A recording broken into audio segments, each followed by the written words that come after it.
At the beginning of this film, Robert De Niro's character drives a taxicab, and in my mind I was going, sequel? Yes! How's it going, everybody? Welcome to the Film Review, episode number 61, and today I'm bringing you guys an early review of the new drama Being Flynn.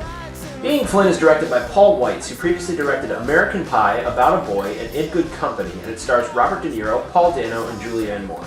The film follows Jonathan and Nick Flynn, a father and son who have been estranged for a long time, as Nick takes a job at the local homeless shelter. And one night, Jonathan comes to the shelter looking for a place to stay, and the rest of the film deals with John and Nick's struggles of being in each other's lives again. Being Flynn is a pretty good drama that I think works mainly because of the performances here. Robert De Niro gives one of the best performances he's given recently as Jonathan. He plays him as a bitter, jaded old man who's lost almost everything in his life, and De Niro brings a sense of humanity to the part. Paul Dano is also very good as Nick. He's a lot more restrained than he is in a lot of his other parts, but it's very effective here. And Julianne Moore is also very good in the brief parts that she's in this movie. Perhaps the highlight of this film is seeing De Niro and Dano interact with each other. Neither one overshadows the other, and there's a very good balance between them. I also think the film is pretty well directed by Paul Weitz. He brings a sense of realism to the homeless shelter, while also letting the actors really explore their characters in the scenes. Now, there were a couple problems I had with Being Flynn. First off, I think some of the writing is pretty early in the dialogue, but really more the character motivations and sudden shifts.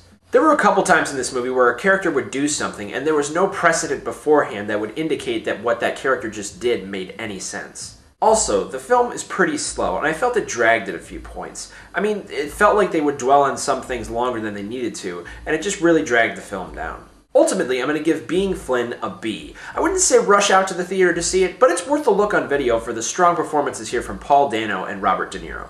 So that's it for this review. My next review will probably be up on Tuesday when I review Undefeated, the football documentary currently up for Best Documentary Feature at the Oscars. And if you like this review, hit that subscribe button up there so you can get more reviews from me.